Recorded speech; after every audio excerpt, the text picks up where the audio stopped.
A woman, barely 23 years old, standing in the pouring rain outside iron gates that tower above her like judgment itself.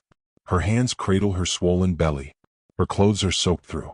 Thunder cracks the sky open, and through those gates she can see the warm glow of chandeliers, the shimmer of wealth she'll never touch again. The man she trusted, the man whose child she carries, stands on the other side with eyes colder than the storm itself. He doesn't shout. He doesn't explain. He simply says 6 words that will haunt her for years. You were never part of this world. Then the gates close. The lights inside flicker off one by one as if erasing her existence. And Tanya Morrison is left alone in the darkness, abandoned, pregnant, and powerless. But here's what that billionaire didn't know. Here's what nobody could have predicted. The child growing inside Tanya's womb would one day stand before those same gates, not begging, not broken, but carrying a truth so powerful it would bring an empire to its knees. Before we dive deeper, let us know in the comments where you're watching from. We'd love to hear from you. And if you're new here, click on the subscribe button so you never miss any of our upcoming videos. Why did Marcus Whitfield, one of the wealthiest men in Atlanta, turn his back on his own flesh and blood? What secret was buried so deep that he was willing to destroy an innocent woman to protect it? Tanya Morrison grew up in a neighborhood where hope was a luxury most people couldn't afford. Southside Atlanta. Concrete playgrounds. Corner stores with bulletproof glass. Mama died when she was 12. Daddy was never in the picture. She was raised by her grandmother, Miss Claudette, a woman whose faith was as sturdy as oak and whose hands were rough from decades of cleaning other people's homes. Miss Claudette taught Tanya 2 things above all else: that God sees everything even when people don't, and that dignity isn't something anyone can take from you, you have to give it away. Tanya believed that. She held on to it like a lifeline through high school, through working double shifts at a diner just to help with bills, through watching friends fall into traps she swore she'd never touch. She wasn't perfect, but she was determined. She wanted more than survival. She wanted a life where she could wake up without fear gnawing at her chest, where she could build something stable, something that mattered. So when the opportunity came to work at the Whitfield estate, a massive mansion in Buckhead where Atlanta's elite gathered, she saw it as a door opening. Not to wealth, but to possibility. To a different world where maybe, just maybe, hard work actually meant something. She started as part of the housekeeping staff. The estate was overwhelming at first. Marble floors that echoed every footstep, artwork that cost more than her grandmother's house, rooms that seemed to stretch on forever. But Tanya adapted. She learned the rhythms of the household, the preferences of the staff, the unspoken rules about where she could go and where she absolutely could not. She kept her head down and did her work with excellence. She was present enough to be valued, but not so present that you make anyone uncomfortable. Marcus Whitfield rarely noticed the staff. He was 47 and self-made. He'd built his fortune in real estate development, transforming neglected Atlanta neighborhoods into profitable ventures that displaced the very people who'd lived there for generations.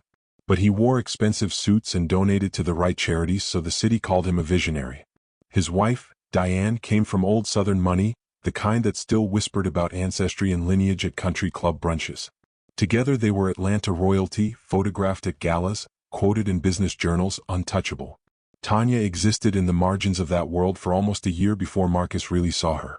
It happened on a random Tuesday afternoon when most of the staff had the day off. She was cleaning the library, a room Marcus actually used, unlike the formal spaces meant only for guests, when he walked in looking for a file he'd misplaced. She found it for him within minutes, having already organized the chaos his assistant had left behind. He looked at her, then really looked at her, and something shifted in the air between them. Not love. Not even attraction exactly. She felt seen. The acknowledgement that she was more than furniture, more than invisible hands that kept his world running. That should have been the end of it. A brief moment of humanity in an impersonal household. But Marcus came to the library more often after that. He started conversations, asked about her life, seemed genuinely interested in her answers.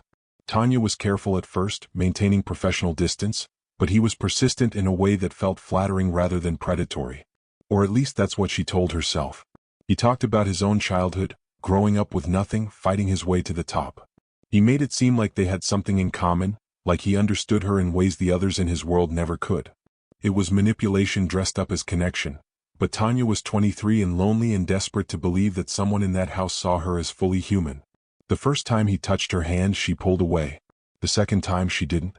And by the third time, she convinced herself that what was happening between them was real, That the 47-year-old billionaire wasn't taking advantage of the young housekeeper who depended on him for her paycheck and her livelihood.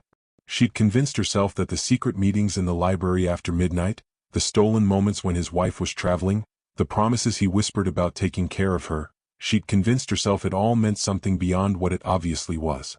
Because the alternative was too painful to accept.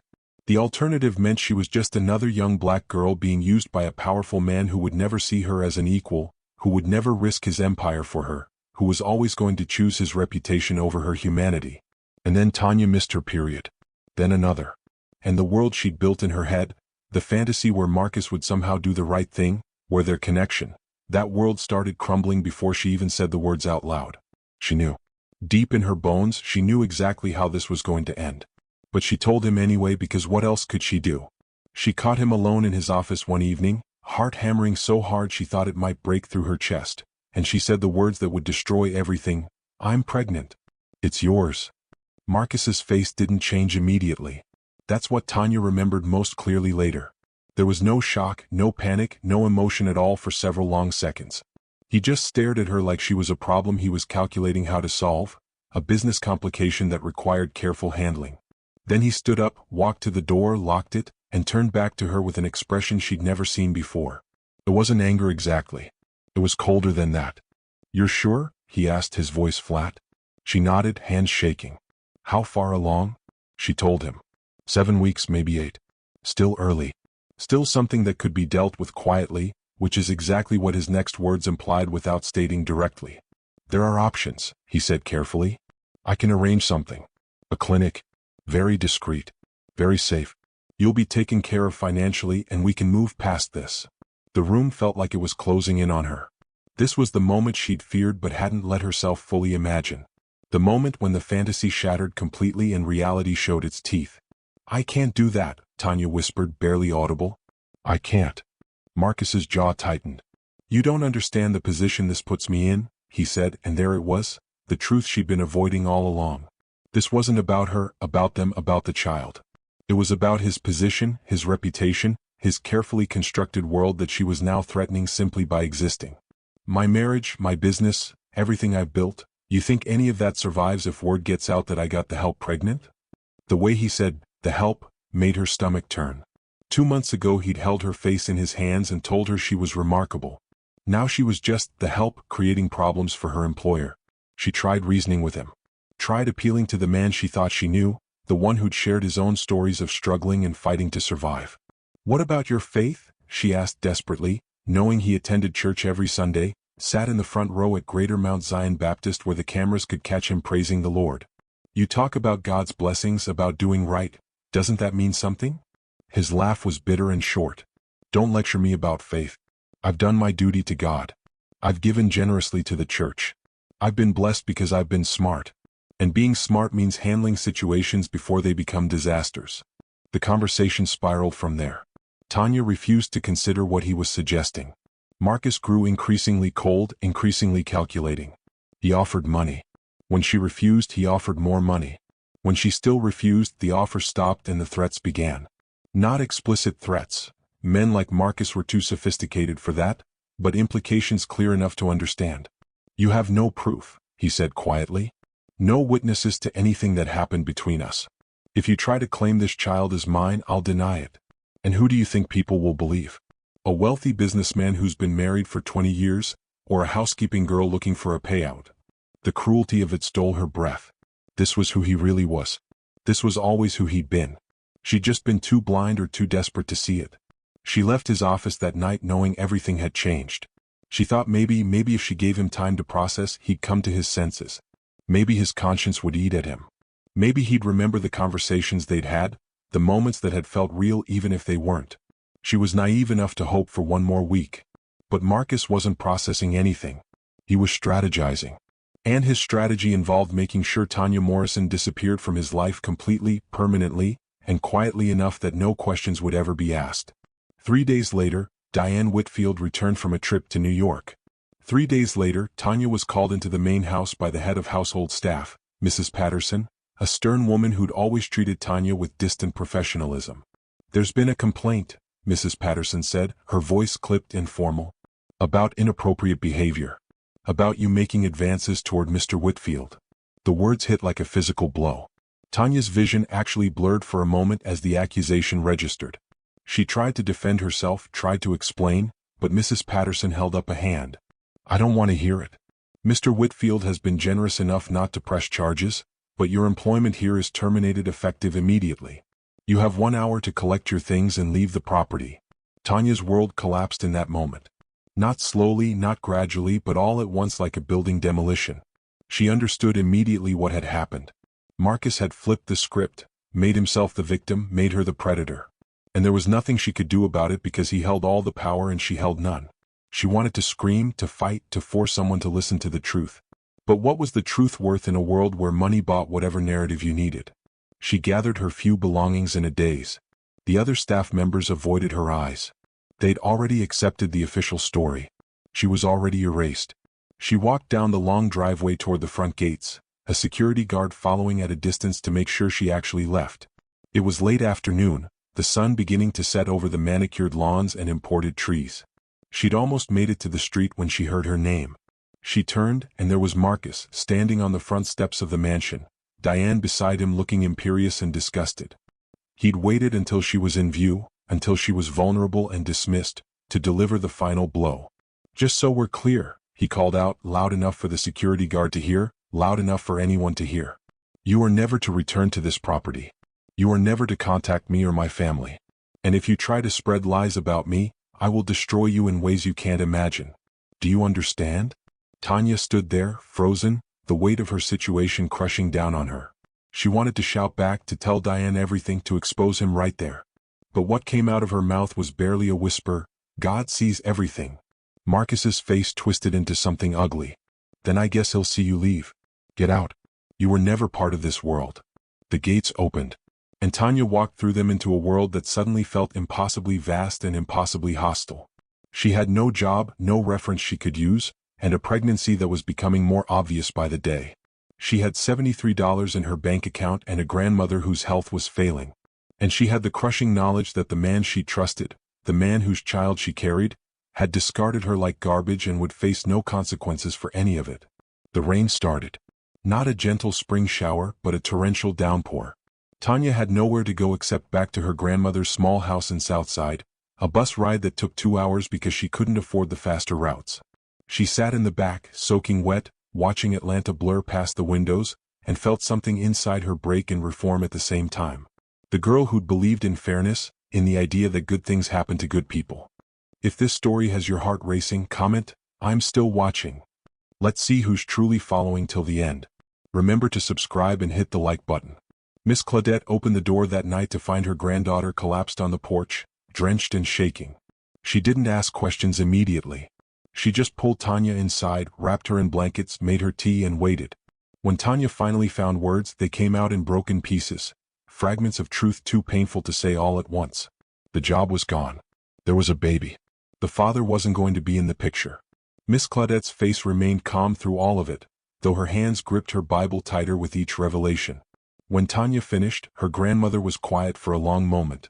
Then she said something Tanya would never forget. Baby, the Lord doesn't promise the load will be light. He promises He'll carry it with you. And sometimes, He lets evil men show you exactly who they are so you'll know who not to trust in the valley. Tanya couldn't find decent work because she had no reference from the Whitfield estate, and everywhere else wanted to know why she'd left such a prestigious position. She couldn't tell the truth without sounding vindictive or crazy, so she told vague lies that made her sound unreliable. Eventually she cobbled together part-time hours at 2 different fast food restaurants, neither of which offered health insurance or maternity leave. She worked right up until her water broke, 8 months and 3 weeks into a pregnancy she'd navigated almost entirely alone. The baby came on a Tuesday morning in November in a county hospital. Miss Claudette was there, holding Tanya's hand through the contractions. There were no complications medically speaking. But emotionally, spiritually, Tanya was drowning. She kept thinking about Marcus in his mansion, surrounded by luxury and comfort and the respect of everyone who didn't know what he really was. She kept thinking about how unfair it all was, how the man who'd created this life would never lose a single night of sleep while she was losing everything. Then they placed the baby in her arms and something shifted. His eyes, those unfocused newborn eyes that didn't see anything clearly yet, locked onto hers, and Tanya felt a surge of fierce, protective love. This wasn't Marcus's son. This was her son. This was Isaiah Morrison, named after the prophet who spoke truth to power, who proclaimed justice for the oppressed. And in that moment, holding that tiny life against her chest, Tanya made a decision. She wasn't going to let bitterness destroy her. She wasn't going to let Marcus's cruelty define her story. She was going to raise this child to be everything his father wasn't: honest, compassionate, aware that privilege comes with responsibility and power requires humility. But making that decision and living it were two different things. The first year of Isaiah's life was the hardest year Tanya had ever experienced.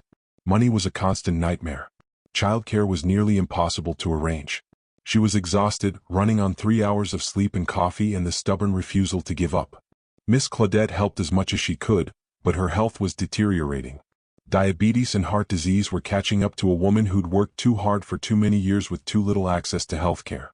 There were nights when Tanya sat on the floor of her grandmother's tiny kitchen, Isaiah finally asleep after hours of crying, and she wept until she had nothing left. The community around her, though, the people Marcus would have dismissed as insignificant, they showed up in ways that mattered. Sister Geneva from church brought groceries without being asked. Mr. Thompson next door fixed the heater when it broke in January and refused to take payment. The women in Miss Claudette's prayer group created a schedule to help with Isaiah so Tanya could work. These were people with almost nothing giving what they could to help someone who had even less. It was the kind of faith that moves mountains one stone at a time, the kind Marcus's country club Christianity could never understand. Isaiah grew despite everything. He was a happy baby, all big eyes and infectious laughter that made even the hardest days bearable. Tanya would watch him discover his hands, discover his feet, discover the world around him with that pure wonder only children possess, and she'd feel something like hope kindle in her chest. Maybe everything she'd been through, all the pain and humiliation and struggle, maybe it was the fire that would forge something beautiful. When Isaiah was 2 years old, Miss Claudette passed away in her sleep. Peaceful, the doctor said, no suffering. But for Tanya it was devastating. Her last anchor to stability was gone. The house belonged to a landlord who immediately raised the rent beyond what she could afford. She and Isaiah moved into a cramped apartment. But Tanya refused to let circumstances dictate destiny. She enrolled in night classes at the community college, determined to get a degree in business administration. It took her 6 years, juggling work and childcare and coursework, but she graduated. Not with honors, not with any fanfare, but she graduated. During those years, Tanya occasionally saw news about Marcus Whitfield. His company expanding. His philanthropic endeavors increasing. His face on billboards and in newspapers, always smiling, always successful. It burned. Not the jealousy itself, but the injustice of it.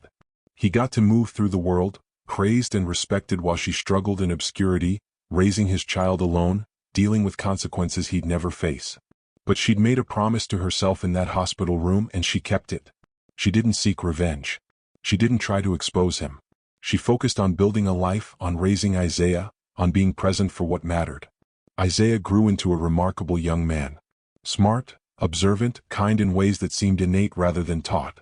He didn't know the full truth about his father.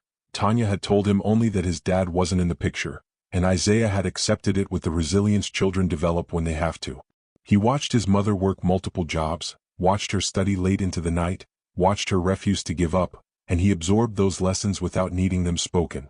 By the time he was in middle school, he was already talking about college, about becoming a lawyer, about fighting for people who couldn't fight for themselves. Tanya encouraged it even though she had no idea how they'd pay for college. She'd figure it out the way she'd figured out everything else. One impossible step at a time, held together by prayer and stubbornness and the refusal to believe the story ended with her defeat. She took Isaiah to the library every weekend. She made sure he read books about Black excellence, about people who'd overcome systems designed to crush them. She wanted him to know he came from strength, even if he didn't know the full truth of where he came from. When Isaiah was 15, something changed. He came home from school one day with a strange expression on his face, something troubled and confused. "Mom," he said carefully, like he was afraid of the answer. "I did this ancestry DNA thing for a school project. And the results, they don't make sense. It says I have a close relative in Atlanta. Someone with money. Someone whose last name is Whitfield." The air left Tanya's lungs. She'd known this moment would come eventually, but she'd hoped for more time. Time to prepare, time to figure out the right words. But Isaiah was staring at her with those intelligent eyes that missed nothing, and she couldn't lie to him anymore. She knows she can deny. She knows it is not the real DNA test.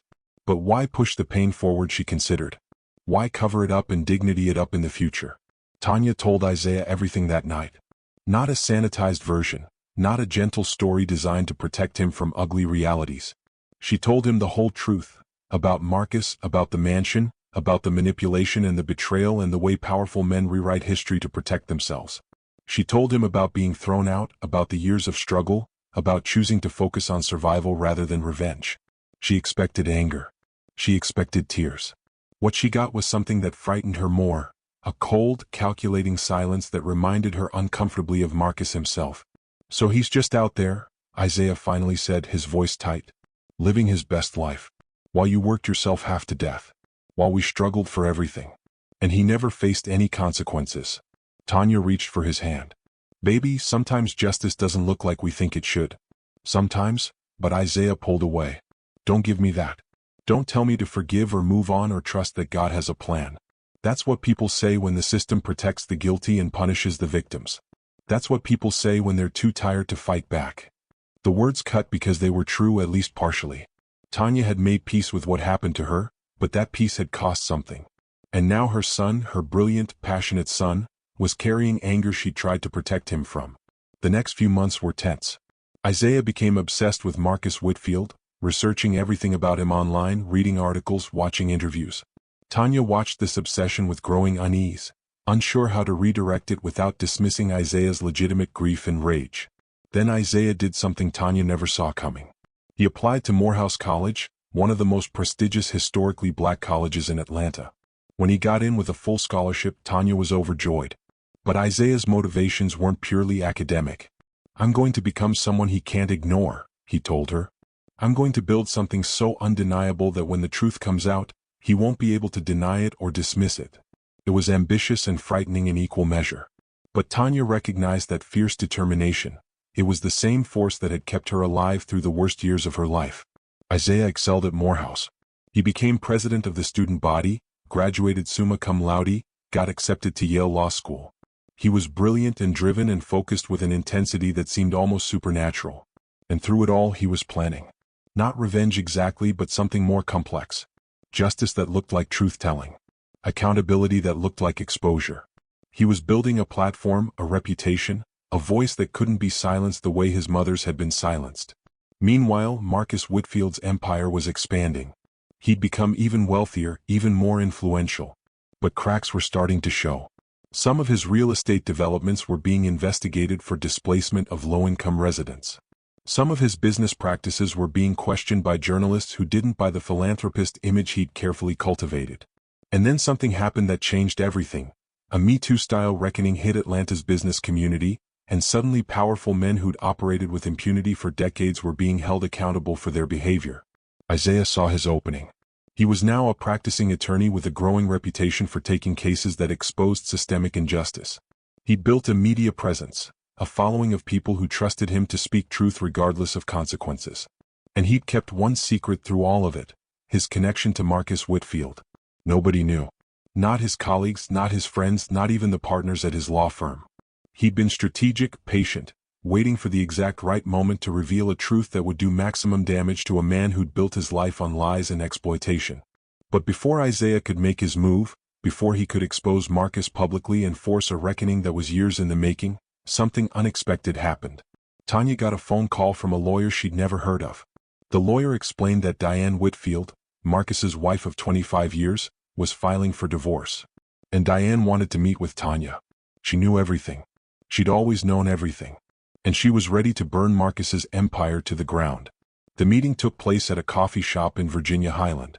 Diane arrived first, looking nothing like Tanya remembered, thinner, older, tired in a way expensive clothes couldn't hide. When Tanya sat down, Diane got straight to the point. I knew about you, she said quietly. I knew about your son. I've known since the beginning. The revelation was stunning. Then why? Tanya started, but Diane held up a hand. Why didn't I do anything? Because I was a coward. Because I was complicit. Because I chose my lifestyle over doing the right thing, and I've lived with that shame every single day since. Diane explained that she'd discovered the affair shortly after Tanya was fired. She'd found emails, text messages, evidence Marcus had been sloppy about hiding. She'd confronted him, and he'd admitted to the relationship but denied the pregnancy was his. He'd painted Tanya as unstable, opportunistic, someone trying to trap him for money. And Diane, who'd grown up in a world where preserving appearances mattered more than truth, had chosen to believe him. Or at least chosen to pretend she believed him. But over the years, the guilt had eaten at her. And when she finally hired a private investigator to look into it, she learned the truth. "I can't undo what I didn't do years back," Diane said, her voice breaking. "But I can help now. I have documents, recordings, evidence of other affairs, other women Marcus has exploited and discarded. I'm filing for divorce and I'm prepared to make everything public. But I wanted to meet with you first. I wanted to apologize. And I wanted to ask if you and your son would be willing to be part of the legal case. Not for money, though God knows Marcus owes you both, but for justice. Real justice." Tanya sat there processing information that was reshaping her entire understanding of the past. This woman, who she'd seen as complicit in her destruction, had been carrying her own burden of guilt and shame. This woman, who had every reason to hate Tanya as a reminder of her husband's betrayal, was offering alliance instead of animosity. "I need to talk to my son," Tanya finally said. "This isn't just my story anymore. He has to decide if he's ready for what this will mean." Diane nodded. "I understand. But Tanya, I need you to know something. Marcus didn't just throw you out because of reputation or convenience. There's something darker there. Something I only recently discovered. Marcus had thrown Tanya out not primarily because of the pregnancy, but because his business partner at the time, a man named Lawrence Chin who was funding the massive real estate expansion, had a specific moral clause in their agreement. If Marcus was discovered to have an extramarital affair, Chin could dissolve the partnership and take millions in penalties. Tanya's pregnancy had threatened a business deal worth more than $50 million. So Marcus hadn't just been protecting his reputation or his marriage. He'd been protecting his financial empire. He'd calculated that destroying Tanya's life was a reasonable cost to preserve a business opportunity. He chose $50 million over his own child, Diane said, and the disgust in her voice was raw and real. "That's who you loved. That's who I married. A man who can reduce human beings to numbers on a spreadsheet." The meeting ended with Tanya promising to discuss everything with Isaiah and get back to Diane within the week. What would you have done in Tanya's place? Would you have joined forces with the woman who'd been complicit in your suffering, or walked away? What do you think about Marcus' choice? Would you have done the same? Drop your thoughts in the comments. We want to hear from you. Isaiah's response to the news wasn't what Tanya expected. She thought he'd be angry, vengeful, eager to finally bring Marcus down publicly and brutally. Instead, he was quiet for a long time after she explained everything Diane had revealed. Then he said something that surprised her. "I want to meet him first. Before any of this becomes public. I want to look him in the eyes and see if there's anything human left in there." Tanya tried to talk him out of it. Marcus was a manipulator, someone who'd proven he had no conscience and no capacity for real remorse. But Isaiah was insistent. "Mom, I've spent years building a case against a man I've never spoken to. I need to know who he actually is, not who I've made him into in my head. And if there's even a 1% chance he's capable of real accountability, I need to see it for myself." Against her better judgment, Tanya agreed. Diane arranged the meeting, telling Marcus it was about the divorce settlement and that he'd want to hear the offer in person. The meeting took place at Marcus's office in downtown Atlanta, in a building that bore his name in letters 3 feet tall. Isaiah walked into that office with Tanya beside him, both of them silent in the elevator that climbed 30 floors to the executive suite. When they entered Marcus's office, he was sitting behind a massive desk, looking older than Tanya remembered but still radiating that same confidence, that same certainty that he controlled every room he entered. He looked up, saw Tanya, and his face went through a series of expressions: surprise, recognition, calculation, before settling on careful neutrality. "I don't know what you think this meeting is about," Marcus started, addressing Diane's lawyer who'd accompanied them. "But I'm not negotiating with—" That's when Isaiah stepped forward. And something happened that Tanya would never forget. Marcus looked at Isaiah, really looked at him, and the color drained from his face. Because Isaiah didn't just resemble Marcus. It was like looking at a younger version of himself, undeniable and unmistakable. The DNA test results had been one thing. But seeing the physical evidence, seeing his own features reflected in this young man's face, that was something Marcus couldn't intellectualize away. "Hello, Father," Isaiah said, and the word dripped with decades of absence and pain. I wanted to meet you before the world learns what kind of man you really are. The room was silent except for the ambient noise of the city 30 floors below. Marcus opened his mouth, closed it, opened it again. For maybe the first time in his adult life, he had no prepared response. You can't prove. He stammered, and Isaiah pulled out a folder. DNA results. Photos. Timeline documentation. Everything Marcus had thought was buried. I'm not here to blackmail you, Isaiah said, his voice steady. I don't want your money. What I want is simple. I want you to acknowledge the truth. I want you to admit what you did to my mother. And I want you to understand that your actions have consequences, even if those consequences took years to arrive. Marcus's face cycled through emotions. Panic, anger, calculation. Tanya could see him trying to find an angle, a way to spin this, a strategy that would let him maintain control. But Isaiah didn't give him space to maneuver. You have two choices, Isaiah continued. You can acknowledge me publicly, apologize to my mother publicly, and set up a legitimate trust fund. Not for me but for other young women you've exploited over the years. Use your platform to actually do something meaningful with the privilege you've protected so viciously. Or option 2, we go public with everything. The affairs, the manipulation, the business deal that was worth more than your own child. We let the court of public opinion decide what happens to the Whitfield legacy. Marcus finally found his voice, and when he spoke, it was with a cold arrogance Tanya remembered. You think you can threaten me? You think some sob story about a housekeeper I was involved with decades ago is going to destroy what I've built? I have lawyers. I have resources. I'll bury both of you before this reaches the first news cycle. Isaiah didn't flinch. That's what I expected you'd say. That's who my mother told me you were. I just needed to confirm it for myself. He turned to leave and Tanya followed, but then Isaiah paused at the door. One more thing. I'm not some powerless girl you can discard. I'm a Yale-educated attorney with a platform and a following. And your wife. She's ready to testify to everything. So think very carefully about your next move. They left Marcus sitting in his office, and Tanya could see her son trembling despite his outward composure. In the elevator, Isaiah finally broke. Not crying exactly, but something deeper. A release of years of wondering if maybe, just maybe, his father would turn out to be redeemable. Now he knew. Marcus Whitfield was exactly who Tanya had described. No remorse. No conscience. Just calculation and self-preservation. I'm sorry, Tanya whispered, wrapping her arms around her son.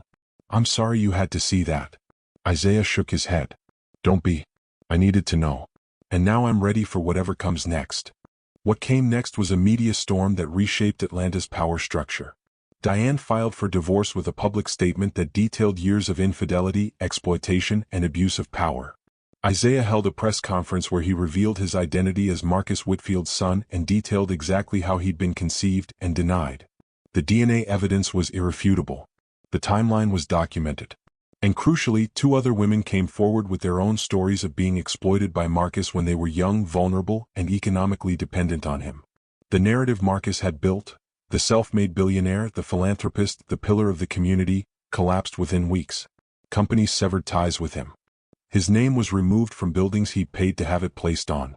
The business empire he'd protected so viciously began crumbling as investors and partners distanced themselves from the scandal. But here's what shocked everyone, including Tanya. Marcus didn't fight back. Not publicly. He released a brief statement acknowledging Isaiah as his son, apologizing to those I've hurt, and announcing he was stepping back from public life. It was generic, carefully worded by lawyers, devoid of real accountability. But it was something. The settlement that eventually emerged from the divorce and subsequent legal negotiations was staggering. Diane got half of everything which she deserved. Isaiah received a significant financial settlement, not because he'd asked for it, but because the lawyers on both sides knew it was the only way to avoid criminal investigations into fraud and other potential charges. But Isaiah did something unexpected with that money. He didn't keep it for himself. 6 months after the scandal broke, Tanya received an unexpected letter. Not from Marcus, she would never hear directly from him again, but from a woman named Simone Walker, one of the 2 women who'd come forward with her own story of exploitation. Simone wrote that seeing Tanya's courage, seeing Isaiah's strength, had given her the permission she needed to finally tell her own truth. She wrote that she'd been carrying shame for 8 years, believing she was the only one, believing it was somehow her fault. You saved me, Simone wrote. Not by being perfect or by getting perfect justice, but by refusing to let his narrative be the only one that mattered. You saved me by surviving. The faith Miss Claudette had instilled in her. The faith Tanya had questioned and wrestled with through the darkest nights. It was the faith that says God sees you even when everyone else looks away. The faith that says justice might be delayed but it isn't denied. The faith that says you're more than the worst thing that ever happened to you, more than the cruelest label anyone ever placed on you. Tanya started speaking at churches, at community centers, at anywhere that would listen to a story about surviving exploitation by the powerful. She didn't sugarcoat it. She didn't turn it into a testimony where everything worked out perfectly in the end and God rewarded her faithfulness with material blessing. She told the truth, that it was hell, that she wanted to give up more times than she could count, that some days the only prayer she had was, "Help me make it through the next hour." Isaiah continued his legal career, specializing in cases that exposed exploitation and abuse of power. He became one of the most prominent young attorneys in Atlanta, but he never forgot where he came from. He never forgot the years of watching his mother work herself to exhaustion, never forgot the small apartment where they'd survived on rice and beans more nights than not. He carried that memory with him into every courtroom, every negotiation, every case where someone powerless was up against someone who thought their wealth made them untouchable. And Marcus? Marcus Whitfield largely disappeared from public life. He still had money. You don't lose everything in one scandal when you've built the kind of empire he had. But the influence was gone. The respect was gone. The legacy he'd been so desperate to protect was permanently tarnished. His name became synonymous not with business success but with exploitation, not with philanthropy but with hypocrisy. And for a man who'd valued reputation above everything else, above his own child, that was its own kind of justice. If you were Isaiah, carrying the weight of a father who chose money over his own child, would you have chosen purpose over vengeance? Would you have built something meaningful rather than just destructive? Before you click away, I want you to do something. In the comments, tell me, if you know a Tanya in your own life, someone who survived what should have destroyed them, drop their name below. Not for attention but as witness, as recognition, as a way of saying, I see you. Your survival matters. Your story counts. If this story moved you, hit that like button. Share this with someone who needs to hear that survival is possible, that justice sometimes arrives even when it's delayed. And subscribe because we're going to keep telling these stories. We'll see you in the next one. Until then, remember, your survival matters. Your story counts. And the world needs to hear it even when, especially when, powerful people would prefer your silence.